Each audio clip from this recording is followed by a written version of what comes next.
Welcome to the Navigator podcast.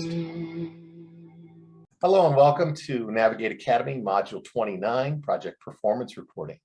Our guest today is Jennifer Jackson, Manager of Professional Services for Solutions 360. Jen has been a project manager in several industries in her 20-year career, including information technology, retail, distribution, wholesale, and now ERP implementations. She has helped grow and improve project management offices in several organizations and is skilled in a variety of project management methodologies. Over the past few years, Jen has been instrumental in helping Solutions 360 clients implement our Q360 ERP platform. And she has interacted with and trained many project managers, both internal to our company and external, who are now using this system. Jen, thanks for joining me on this module on project performance reporting. Thanks for having me, Brad. So, so many companies, either they groom their PMs through their lead technicians, but they really, I'll say, don't educate them on it's about performance, not just the reporting. And so you and I have both been told in our careers, me a lot longer ago, that be on time, be on budget, no variance, figure it out. I'm sure you heard that. So how have you modified that, or what was your learning around that conversation of just be on time, be on budget? Well, over the years, I've really learned that it's about managing predictability and variance, not exactness. So we strive for on-time and on-budget delivery, of course, but sometimes in project management, we have to pivot and adapt. Well, and I think early on that adapting with, like you said, predictability. So I can't foresee the future, but I can see variance. And with variance means I have to adjust my plan and communicate my plan. Right. And then I've seen way too many PMs manipulating numbers to, again, fabricate reality or to match the estimate, as opposed to truly get in front of the causes of variance and managing those. Your thoughts in both your personal projects as well as the people that you train? Well, I've seen a lot of that as well. And I think as important as the maintenance of a plan is, I really strive to take the guesswork out and anticipate environmental factors that might impact a project and then plan in advance and accordingly.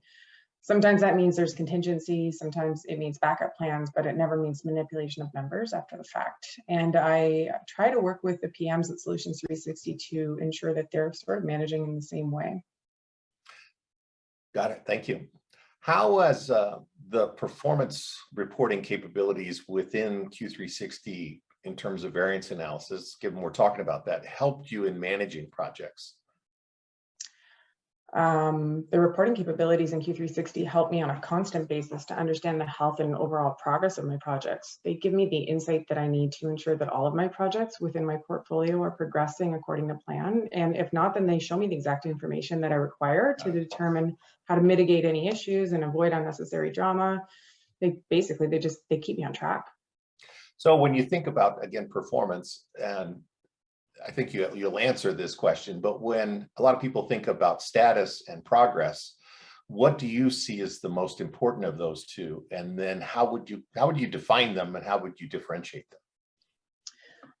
I would say that progress is more important. Progress results in knowledge, and it allows us to forecast based on the variance between status and progress. Status is where you're at any given point in time. Right, so it's almost water under the bridge, or it's in the past. Right. Okay.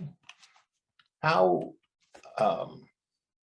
I was looking, and again, I've hired and trained hundreds of PMs, and I always hear people want to, I'll call it, lie about the color of their project. Like red is worse than green. And I've had some companies build in lime green and orange, so they never touch red.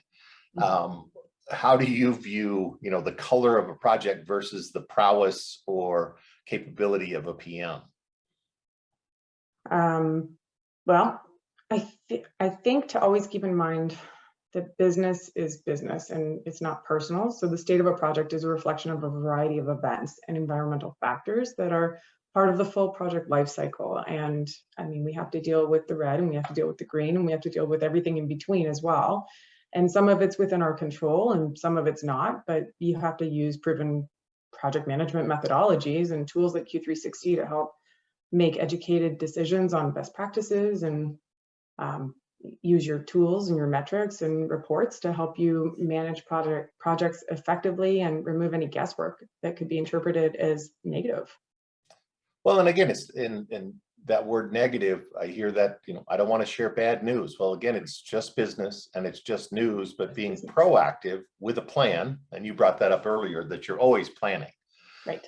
Versus reacting. And it's planning those incremental steps at the beginning when you start to see the variance versus the drama and the crisis of, oh my godness, which you knew about anyway. Yes, exactly. It's about being proactive, not reactive. What guidance would you give PMs? Again, not to personalize, but what else, especially the junior ones who go, oh, I'm unworthy because my project's over budget, or it's red and I should hide. That business is business. It's not personal. And it's not a reflection of who you are, but it's just a reflection of events that are occurring. And you just have to manage to those events and try to turn things around. And communicate. Yeah. And I think maintaining a level of calm is also very key as well. Not getting worked up and caught up in drama, but really just trying to see things from higher level and top down and mitigate any drama. Right. So yeah, calm equals confidence versus afraid or unconfident, which means that I'm not happy with you being a PM because you're not managing this, you're reacting to it. Exactly. What business book are you reading? We'd like to find out what people are reading and what they're learning. Well, I just finished the new 1 Minute Manager, which you recommended, by Ken Blanchard.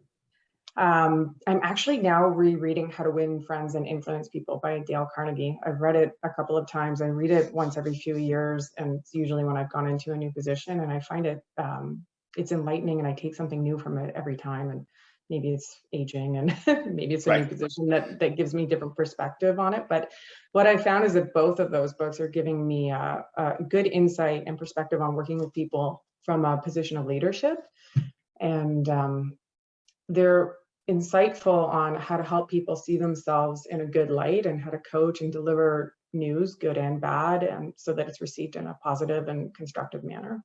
Great. Yeah, it's amazing how same words on same page sound different 5 years, from when you read them the first time, when you read them again. Yeah, absolutely. Well, great. Well, thank you for sharing. Thanks for having me.